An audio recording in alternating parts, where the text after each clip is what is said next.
Good evening, friends, and welcome to Sleepy Time Tales, a podcast aimed at helping you to get a good night's sleep.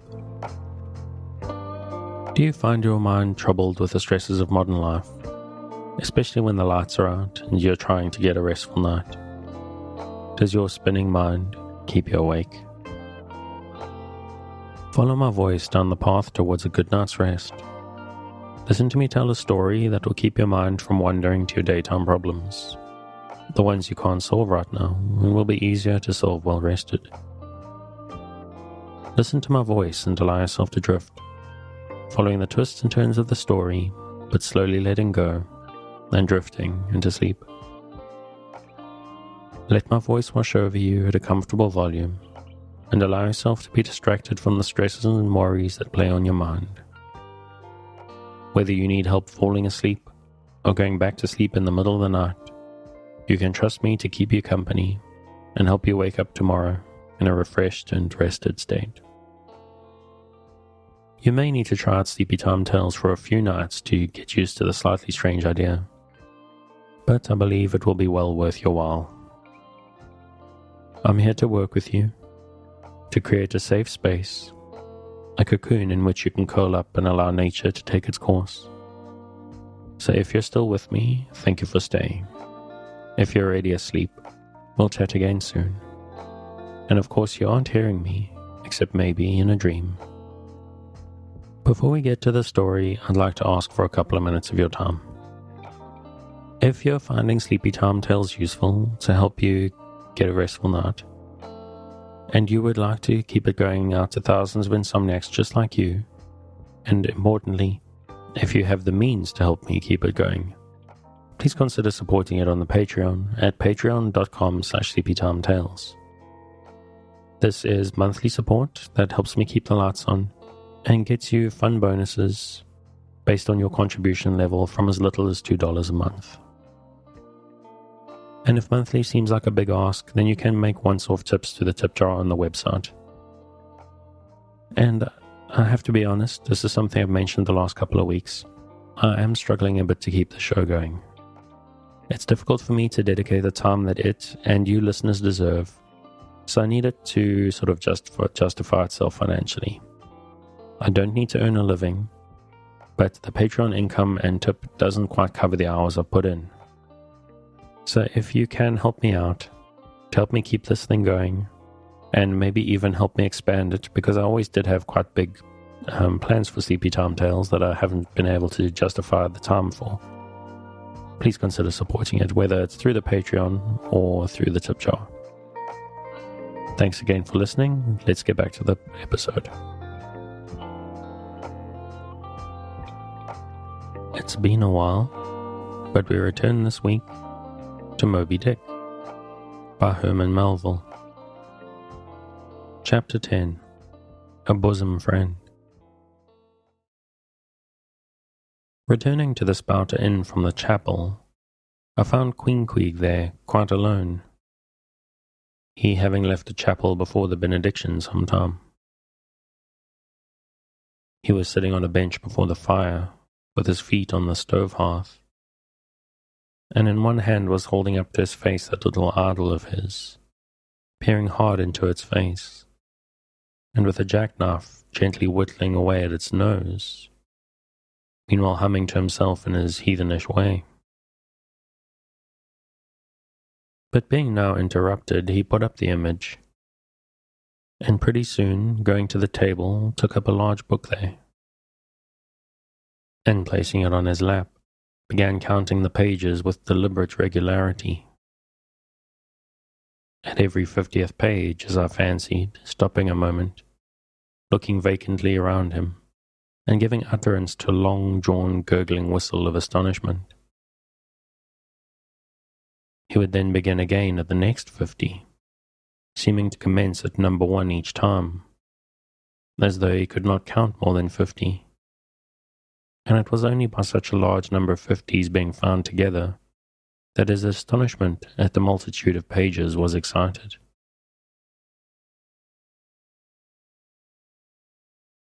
With much interest I sat watching him. There was hideously marred about the face, at least to my taste.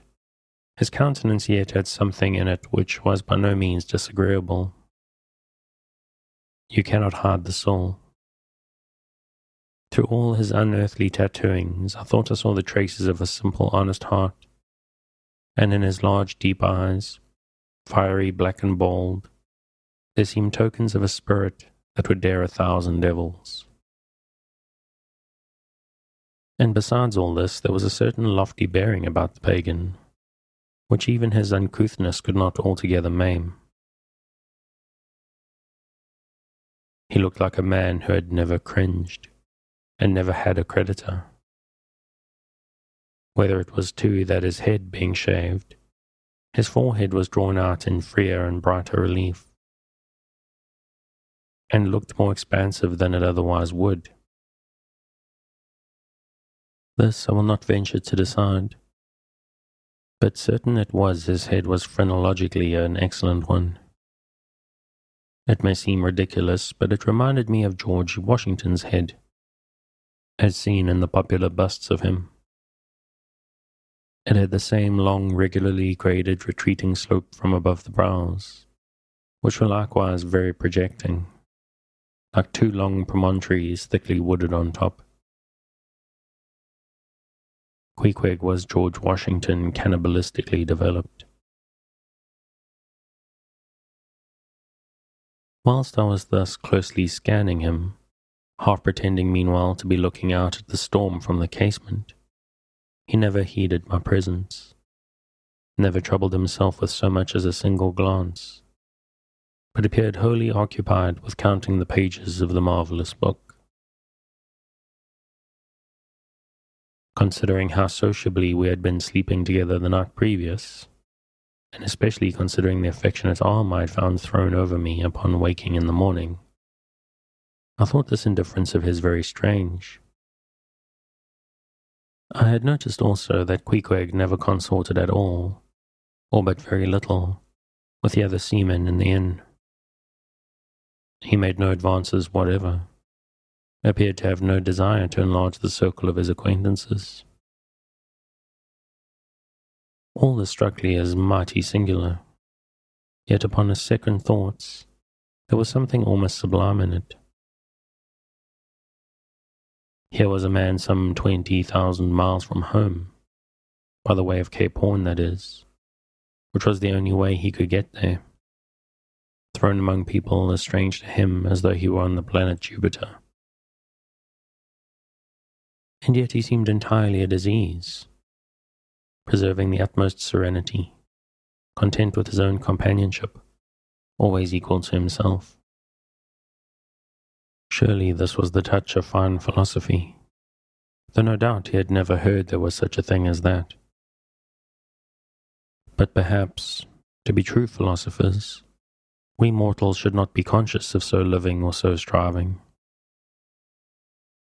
As soon as I hear that such or such a man gives himself out for a philosopher, I conclude that, like the dyspeptic old woman, he must have broken his digester.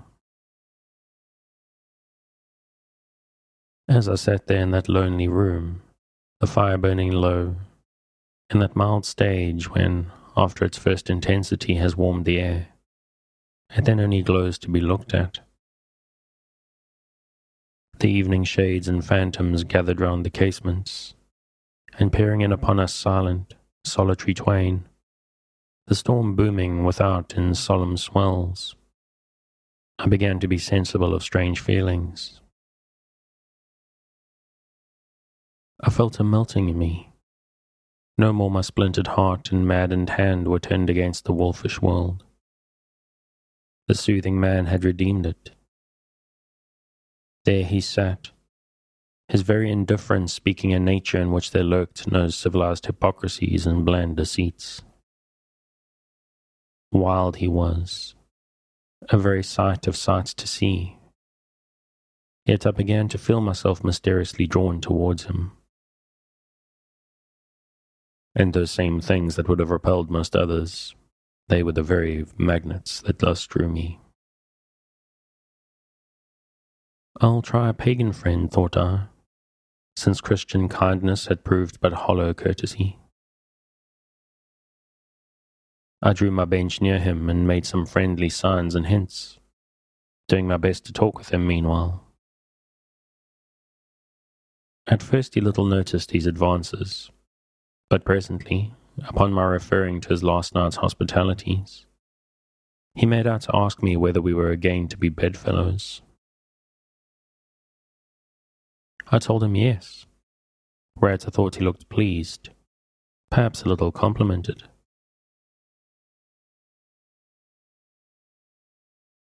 Then we turned over the book together, and I endeavored to explain to him the purpose of the printing, and the meaning of the few pictures that were in it. Thus I soon engaged his interest, and from that we went to jabbering the best we could about the various outer sights to be seen in this famous town. Soon I proposed a social smoke, and producing his pouch and tomahawk, he quietly offered me a puff. And then we sat exchanging puffs from that wild pipe of his, and keeping it regularly passing between us.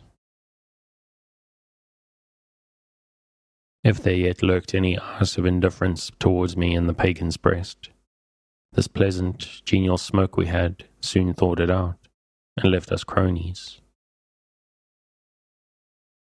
He seemed to take to me quite as naturally and unbiddenly as I to him, and when our smoke was over, he pressed his forehead against mine, clasped me round the waist, and said that henceforth we were married, meaning in his country's phrase that we were bosom friends. He would gladly die for me if need should be.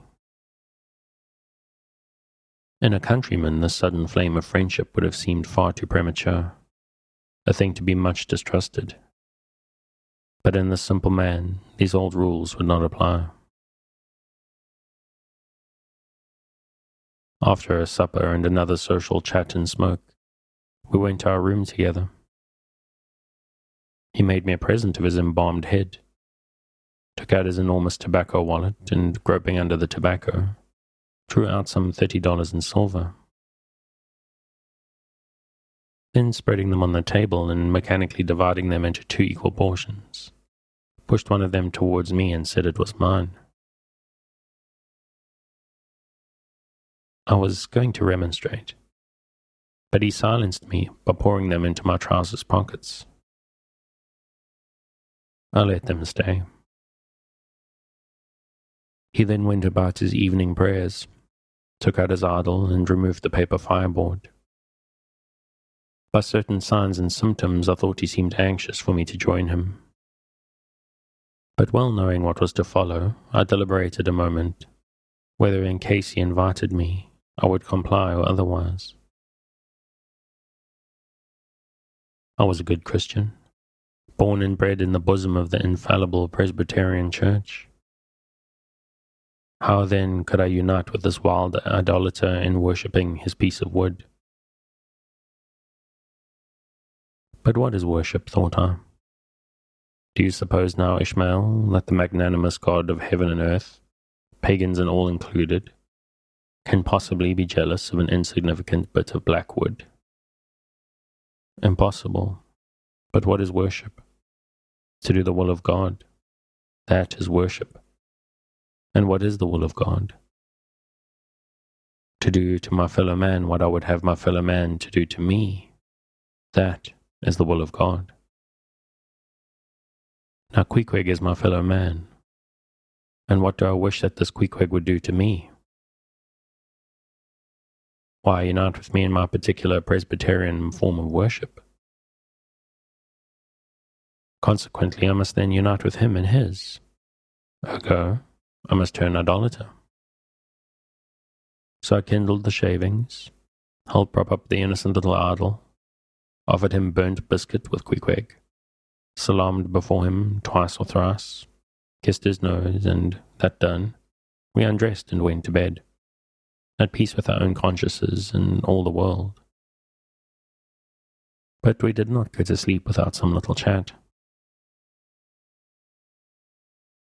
How it is I know not, but there is no place like a bed for confidential disclosures between friends. Man and wife, they say, there open the very bottom of their souls to each other, and some old couples often lie and chat over old times till nearly morning. Thus then, in our heart's honeymoon, lay I and Queequeg, a cosy, loving pair. Chapter 11. Nightgown. We had lain thus in bed, chatting and napping at short intervals, and Queequeg now and then affectionately throwing his brown tattooed legs over mine, and then drawing them back. So entirely sociable and free and easy were we, when at last, by reason of our confabulations, what little nappishness remained in us altogether departed, and we felt like getting up again, though daybreak was yet some way down to the future. Yes, we became very wakeful, so much so that our recumbent position began to grow wearisome, and little by little we found ourselves sitting up, the clothes well tucked around us, leaning against the headboard with our 4 knees drawn up close together, and our 2 noses bending over them, as if our knee pans were warming pans. We felt very nice and snug, the more so since it was so chilly out of doors. Indeed, out of bedclothes too, seeing that there was no fire in the room. The more so, I say, because truly to enjoy bodily warmth, some small part of you must be cold. For there is no quality in this world that is not what it is by mere contrast. Nothing exists in itself. If you flatter yourself that you are all over comfortable, and have been so long a time, then you cannot be said to be comfortable any more.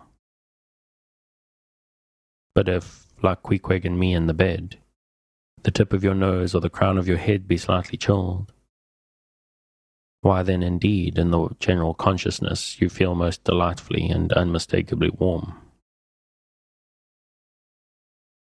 For this reason, a sleeping apartment should never be furnished with a fire, which is one of the luxurious discomforts of the rich. For the height of this sort of deliciousness is to have nothing but the blanket between you and your snugness, and the cold of the outer air. Then there you lie like the one warm spark in the heart of an Arctic crystal. We had been sitting in this crouching manner for some time, when all at once I thought I would open my eyes. For when between sheets, whether by day or by night, and whether asleep or awake, I have a way of always keeping my eyes shut, in order the more to concentrate the snugness of being in bed. Because no man can ever feel his own identity aright except his eyes be closed, as if darkness were indeed the proper element of our essences, the light be more congenial to our clayey part. Upon opening my eyes then, and coming out of my own pleasant and self-created darkness, into the imposed and coarse outer gloom of the unilluminated 12 o'clock at night, I experienced a disagreeable revulsion. Nor did I at all object to the hint from Queequeg that perhaps it was best to strike a light, seeing that we were so wide awake. And besides, he felt a strong desire to have a few quiet puffs from his tomahawk. Be it said that though I had felt such a strong repugnance to his smoking in the bed the night before, yet see how elastic our stiff prejudices grow when we love once comes to bend them. For now I liked nothing better than to have Queequeg smoking by me, even in bed, because he seemed to be full of such serene household joy then.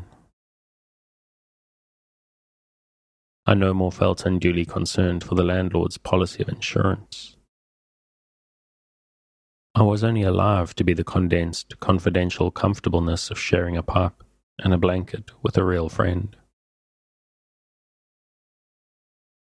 With our shaggy jackets drawn about our shoulders, we now passed the tomahawk from one to the other, till slowly there grew over us a blue hanging tester of smoke, illuminated by the flame of the new lit lamp.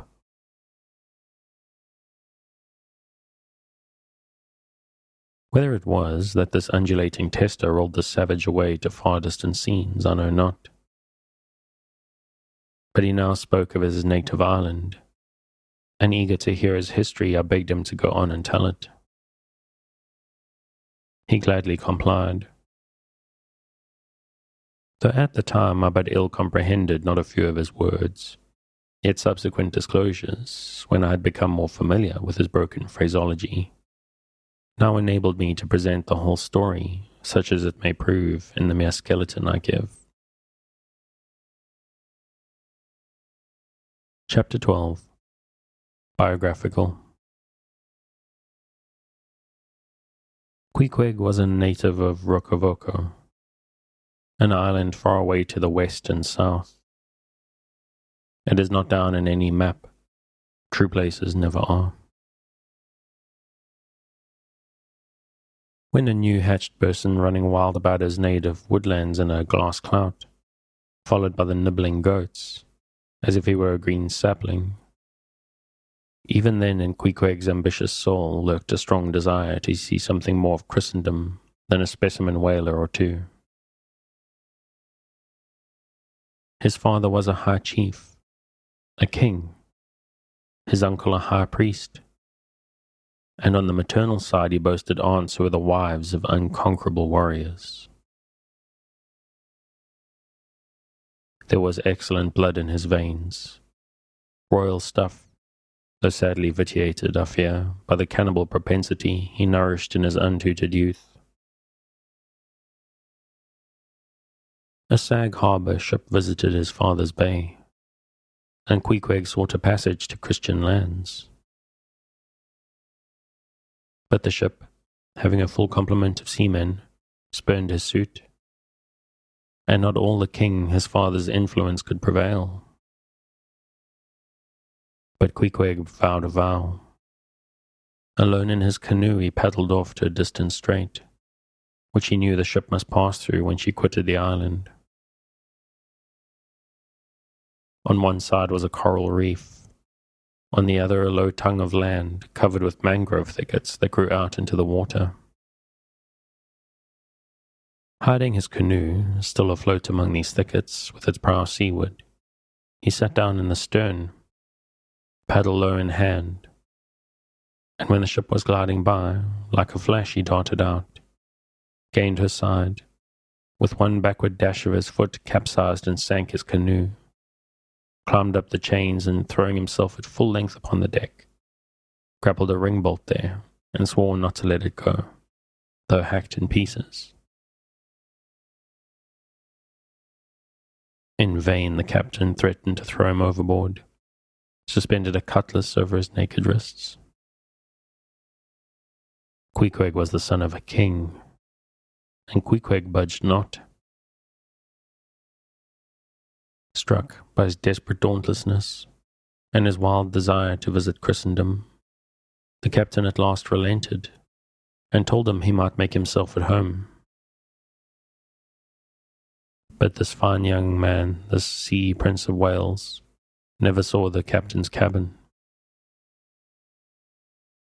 They put him down among the sailors and made a whaleman out of him. But like Tsar Peter, content to toil in the shipyards of foreign cities, Queequeg disdained no seeming ignominy. If thereby he might happily gain the power of enlightening his untutored countrymen. For at bottom, so he told me, he was actuated by a profound desire to learn among the Christians the arts whereby to make his people still happier than they were. And more than that, still better than they were. But alas, the practices of whalemen soon convinced him that even Christians could be both miserable and wicked, infinitely more so than all his father's heathens.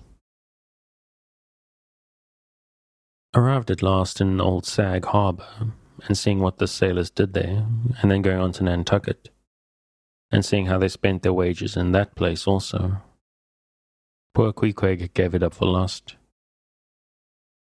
Thought he, it's a wicked world in all meridians. I'll die a pagan.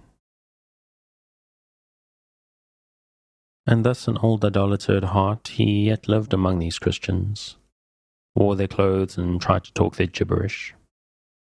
Hence the queer ways about him, though now some time from home. By hence I asked him whether he did not propose going back, and having a coronation, since he might now consider his father dead and gone, he being very old and feeble at the last accounts. He answered no, not yet, and added that he was fearful Christianity, or other Christians, had unfitted him for ascending the pure and undefiled throne of 30 pagan kings before him. But by and by he said he would return, as soon as he felt himself baptized again. For the nonce, however, he proposed to sail about, and sow his wild oats in all 4 oceans. They had made a harpooner of him, and that barbed iron was in lieu of a scepter now. I asked him what might be his immediate purpose, touching his future movements. He answered to go to sea again, in his old vocation. Upon this I told him that whaling was my own design, and informed him of my intention to sail out of Nantucket, as being the most promising port for an adventurous whaleman to embark from.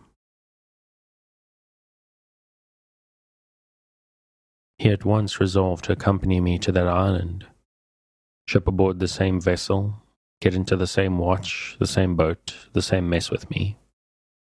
In short, to share my every hap, with both my hands in his, boldly dip into the potluck of both worlds. To all this I joyously assented, for besides the affection I now felt for Queequeg, he was an experienced harpooner, and as such could not fail to be of great usefulness to one who, like me, was wholly ignorant of the mysteries of whaling, though well acquainted with the sea as known to merchant seamen. His story being ended with his pipe's last dying puff, Queequeg embraced me, pressed his forehead against mine, and blowing out the light, we rolled over from each other, this way and that, and very soon were sleeping.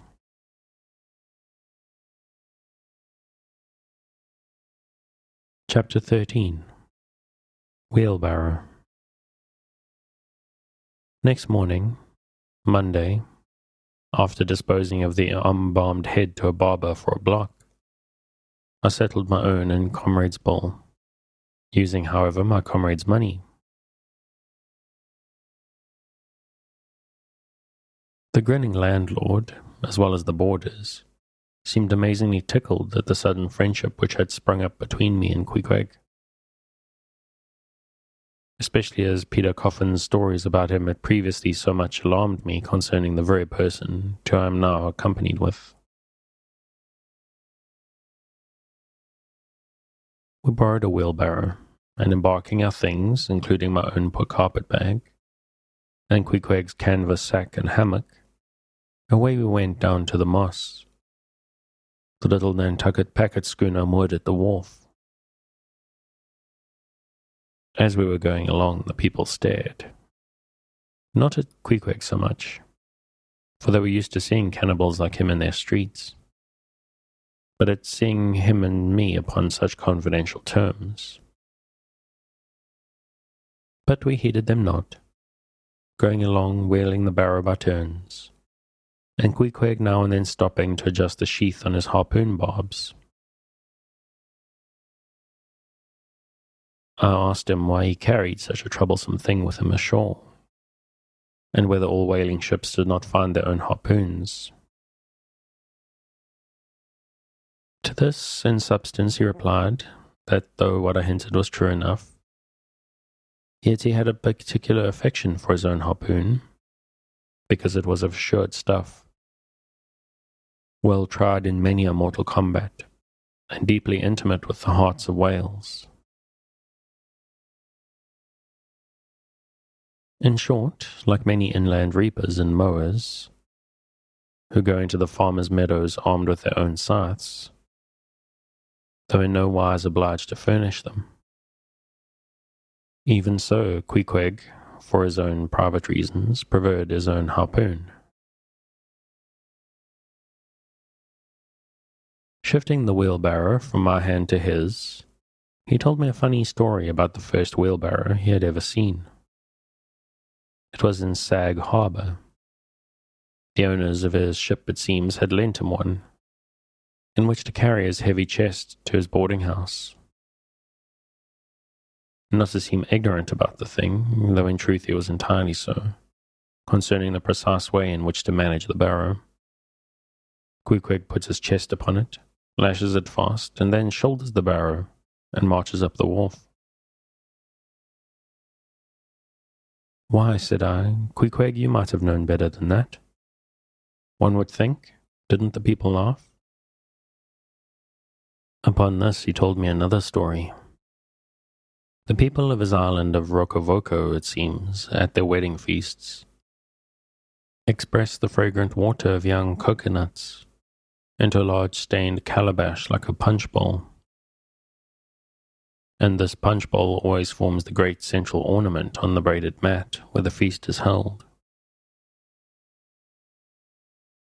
Now a certain grand merchant ship once touched at Rokovoko, and its commander, from all accounts, a very stately, punctilious gentleman, at least for a sea captain. This commander was invited to the wedding feast of Queequeg's sitter, a pretty young princess just turned of 10. Well, when all the wedding guests were assembled in the bride's bamboo cottage, this captain marches in, and being assigned the post of honor, placed himself over against the punch bowl, and between the high priest and his majesty the king, Queequeg's father. Grace being said, for those people have their grace as well as we, though Queequeg told me that unlike us, who at such times look downwards to our platters, they, on the contrary, copying the ducks, glance upwards to the great giver of all feasts. Grace, I say, being said, the high priest opens the banquet by the immemorial ceremony of the island. That is, dipping his consecrated and consecrating fingers into the bowl before the blessed beverage circulates. Seeing himself placed next the priest, and noting this ceremony, and thinking himself, being captain of a ship, as having plain precedence over a mere island king, especially in the king's own house, the captain coolly proceeds to wash his hands in the punch bowl, taking it, I suppose, for a huge finger glass. Now, said Queequeg, what you think now? Didn't our people laugh? At last, passage paid and luggage safe, we stood on board the schooner. Hoisting sail, it glided down the Acushnet River. On one side, New Bedford rose in terraces of streets, their ice-covered trees all glittering in the clear, cold air. Huge hills and mountains of casks on casks were piled upon her wharves, and side by side, the world-wandering whale ships lay silent and safely moored at last, while from others came a sound of carpenters and coopers, with blended noises of fires and forges to melt the pitch, all betokening that new cruisers were on the start. That one most perilous and long voyage ended, only begins a second, and a second ended, only begins a third, and so on, forever and for aye. Such is the endlessness, yea, the intolerableness of all earthly effort. Gaining the more open water, the bracing breeze waxed fresh. The little moss tossed the quick foam from her bows, as a young colt his snortings. How I snuffed that Tartar air! How I spurned that turnpike earth, that common highway all over dented with the marks of slavish heels and hoofs, and turned me to admire the magnanimity of the sea which will permit no records. At the same foam fountain, Queequeg seemed to drink and reel with me. His dusky nostrils swelled apart. He showed his filed and pointed teeth. On we flew, and I often gained the mosted homage to the blast, ducked and dived her bows as a slave before the Sultan. Sideways leaning, we sideways darted, every ropion tingling like a wire, the two tall masks buckling like Indian canes in land tornadoes. So full of this reeling scene were we, as we stood by the plunging bowsprit, that for some time we did not notice the jeering glances of the passengers, a lubber-like assembly who marveled that two fellow beings should be so companionable, as though a white man were anything more dignified than a whitewashed Negro. But there were some boobies and bumpkins there, who by their intense greenness must have come from the heart and centre of all verdure. Queequeg caught one of these young saplings, mimicking him behind his back. I thought the bumpkin's hour of doom was come. Dropping his harpoon, my brawny friend caught him in his arms, and by an almost miraculous dexterity and strength, sent him high bodily into the air. Then, slightly tapping his stern mid-somerset, the fellow landed with bursting lungs upon his feet, while Queequeg, turning his back upon him, lighted his tomahawk pipe and passed it to me for a puff. "Captain, Captain," yelled the bumpkin, running towards that officer. "Captain, Captain, here's the devil." "Hello, you, sir," cried the captain, a gaunt rib of the sea, stalking up to Queequeg. "What in thunder do you mean by that? Don't you know you might have killed that chap?" "What him say?" said Queequeg, as he mildly turned to me. "He says," said I, "that you come near a killie that man there," pointing to the still shivering greenhorn. "Killie," cried Queequeg, twisting his tattooed face into an unearthly expression of disdain. "I am very small fishy.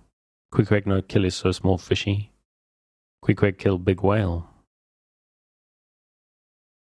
"Look ye," roared the captain, "I'll kill you, you cannibal, if you try any more of your tricks aboard here, so mind your eye." But it so happened just then that it was high time for the captain to mind his own eye. The prodigious strain upon the mainsail had parted the weather sheet, and the tremendous boom was now flying from side to side, completely sweeping the entire afterpark of the deck. The poor fellow whom Queequeg had handled so roughly was swept overboard.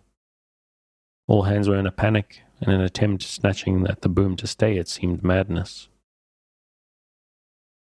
It flew from right to left and back again, almost in one ticking of a watch, and every instant seemed on the point of snapping into splinters. Nothing was done, and nothing seemed capable of being done. Those on deck rushed towards the bows and stood eyeing the boom as if it were the lower jaw of an exasperated whale. In the midst of this consternation, Queequeg dropped deftly to his knees, and crawling under the path of the boom, whipped hold of a rope, secured one end to the bulwarks, and then flinging the other like a lasso, caught it around the boom as it swept over his head. And at the next jerk, the spar was that way trapped and all was safe. The schooner was run into the wind, and while the hands were clearing away the sternboat, Queequeg, stripped to the waist, darted from the side with a long, living arc of a leap. For 3 minutes or more he was seen swimming like a dog, throwing his long arms straight out before him, and by turns revealing his brawny shoulders through the freezing foam. I looked at the grand and glorious fellow, but saw no one to be saved. The greenhorn had gone down. Shooting himself perpendicularly from the water, Queequeg now took an instant's glance around him, and seeming to see just how matters were, dived down and disappeared. A few minutes more and he rose again, one arm still sticking out, and with the other dragging a lifeless form. The boat soon picked them up.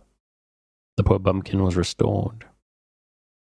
All hands voted Queequeg a noble trump. The captain begged his pardon.